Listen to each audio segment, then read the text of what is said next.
அந்த திரி எண்ணெயில் தொடர்பில் இருக்கும் வரைக்கும் அது சுடர் விட்டு எரியும். ஆமேன் சொல்லுங்க. அப்ப நம்முடைய உள்ளம், நம்முடைய ஆத்துமா ஆவியானவருடைய தொடர்பில் இருக்கணும். ஹல்லேலூயா. ஆவியானவருடைய தொடர்பில் இருக்கணும். அதுதான் எப்பொழுதும் ஜெபிப்பது. ஹல்லேலூயா. இடைவிடாமல் ஜெபிப்பது என்பது என்ன? இடைவிடாமல் கர்த்தரை நம்புங்க. வேதம் சொல்லுதில்ல, இடைவிடாமல். ஒரு தேவை வருதா, ஏசப்பா நீங்கள் இருக்கிறீங்க போதும்.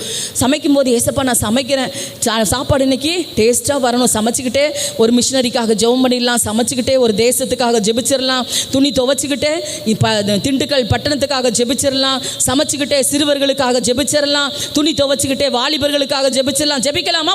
முடியாதா? பக்கத்தில் மொபைலை வச்சுக்கிட்டு பாட்டு கேட்டுக்கிட்டே துணி துவைக்கிறீங்க, வேலை செய்கிறீங்க, சமைக்கிறீங்க இல்லையா? செய்கிறீங்களா இல்லையா? அப்போ ஜெபத்தை வைங்க பக்கத்தில். நமக்கெல்லாம் இப்போ நல்ல மொபைல் வந்துட்டு இல்லை, பாட்டை வைங்க அல்லது ஒரு ஜெப குறிப்பை வைங்க. ஜெபம் எவ்வளவு வாய்ப்புகள் இருக்குது. ஜெபத்தை போட்டு விடுங்க. அது கூட சேர்ந்து நீங்களும் ஜெபம் பண்ணிகிட்டே வேலை செய்யுங்க.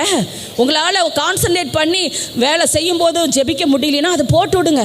ஜெப குறிப்புகள் ஏராளமாக இருக்கிறது, கர்த்தருடைய வசனங்கள் ஏராளமாக இருக்கிறது, வார்த்தைகள் ஏராளமாக. எல்லாத்தையும் பார்த்துறாதீங்க, கண்டது கடி இதெல்லாம் பார்த்துறாதீங்க. நல்ல கர்த்தருடைய பிள்ளைங்க ஆவிக்குரிய சத்தியத்தை சொல்கிற மெசேஜை வைங்க. கேட்டுவிட்டு உங்கள் செவி எங்கே இருக்கட்டும்? கர்த்தருடைய வார்த்தையில் இருக்கட்டும். உங்கள் இருதயம் கர்த்தருடைய வார்த்தையில் இருக்கட்டும், ஜெபத்தில் இருக்கட்டும்.